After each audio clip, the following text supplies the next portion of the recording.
Okay, so you're here because you want to get right to the heart of things, yeah? Cut through the noise, understand the big picture quickly. Exactly. No wading through endless articles. Right. And today, we're diving into something that honestly feels straight out of science fiction, but it's happening now and raising some really big questions. We're talking about brain chip technology. You've probably seen the news, right? Neuralink implanting a chip in a patient. The initial aim is medical helping with paralysis. Yeah, which is amazing, obviously. But the conversation we're exploring today, it stems from a piece in the Neurosurgical Review, and it takes this tech into a whole different zone. A much more complex one, ethically speaking. Definitely. It's not just medical help anymore. It's about potentially using this for what people are calling cognitive enhancement, boosting memory, maybe even IQ. And that's where it gets, well, tricky. The authors of this piece, Alexis Hengboon Chin and Syed Mohammed Musin, they're based across Singapore, Saudi Arabia, Malaysia. They really focus on one specific high-stakes scenario. National examinations. Think about the Gaokao in China, the huge college entrance exam. Or the UPSC exams in India for civil service positions.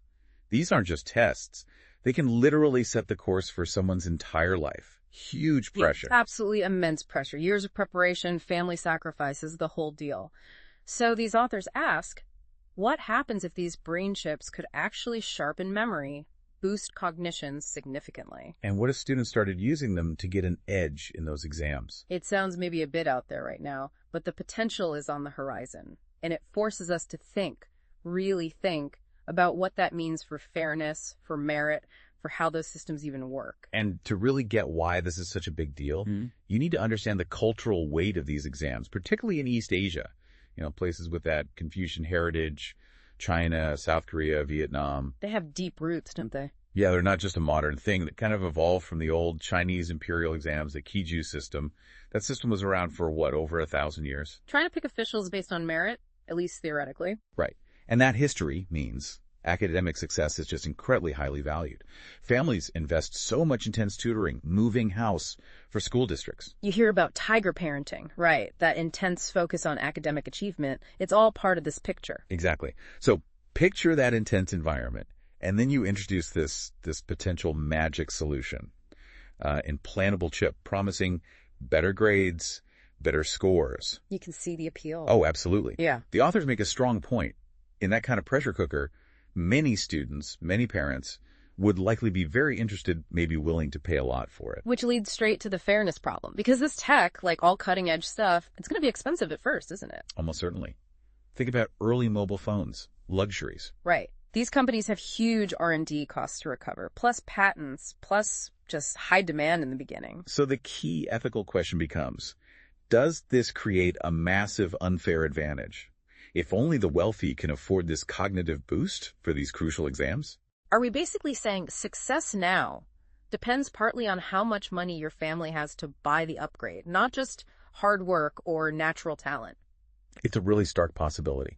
And the authors in this Neurosurgical Review piece, they float a pretty direct idea to deal with that early imbalance. Which is a potential ban, at least initially.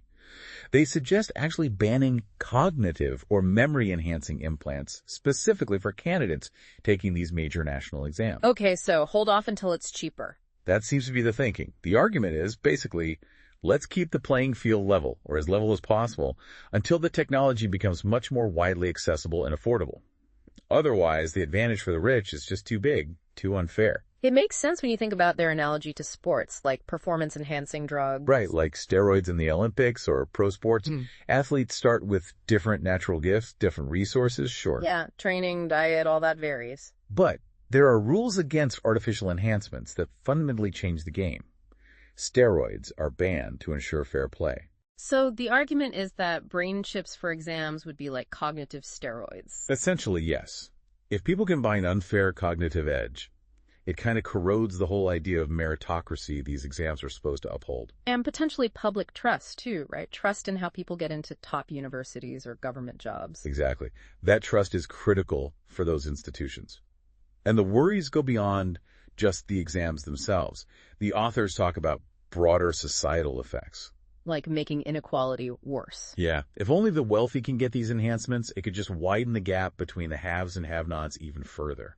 Those already ahead get another leg up technologically. And it also makes you question what we value, doesn't it? If success becomes more about the tech you can afford. And less about effort, learning, genuine understanding. What does that do to the meaning of academic achievement? It could turn education into just a tech race. Who has the best implant? Instead of focusing on, critical thinking, creativity, personal growth. And those traditional values like diligence, perseverance, do they get devalued if there's a perceived tech shortcut? It's a real concern. And then there are these potential sort of unforeseen social consequences they touch on. Really interesting ones. Like what? Well, they mention the declining birth rates in many affluent East Asian countries. Already some of the lowest in the world. Okay. How does that connect to brain chips? Seems like a jump. Their thinking is, if these chips become seen as almost necessary for a child's success in this ultra-competitive system, and they're incredibly expensive, Okay. then maybe parents who wanted, say, 2 or 3 kids might think, well, we can only afford to really equip one child with this advantage. So they might choose to have fewer children, but invest heavily in enhancing that one child technologically. That's the potential link they raise. Focusing resources on one enhanced child instead of larger family. It's a bit speculative, maybe, but it shows how deep these effects could run. Wow. Yeah, that's a lot to think about. And it highlights how much we don't know, too. This tech is so new. Absolutely. We're talking about putting devices in the brain. The long-term effects on, say, personality, behavior. We just don't have the data. The authors worry about negative changes, right? Right, yeah. Like maybe making people more arrogant or domineering, even antisocial. Those are possibilities they raise. Yeah. Could enhanced abilities lead to undesirable personality shifts? We don't know. It really feels like, as they put it, opening a can of worms. Yeah, potentially causing more problems than it solves, at least in this enhancement context. So wrapping this up then, this medical breakthrough with brain chips has kind of accidentally kicked off this huge ethical debate. Right. The possibility of using it for cognitive enhancement, especially for these incredibly important exams, it just forces these massive questions on us. Fairness, equality. What we actually value about learning and achievement. And the authors from the Neurosurgical Review are basically saying, look, this tech has medical promise, no doubt.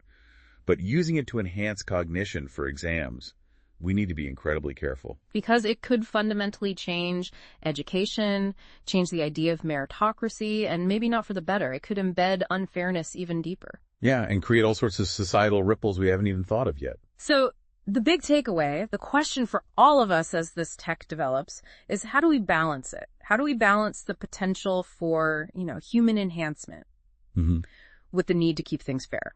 Especially in areas like education, jobs, things that shape people's lives so fundamentally. It's definitely something we need to keep thinking about. The long game, the values we want to protect in a future where maybe our brains aren't just our own anymore.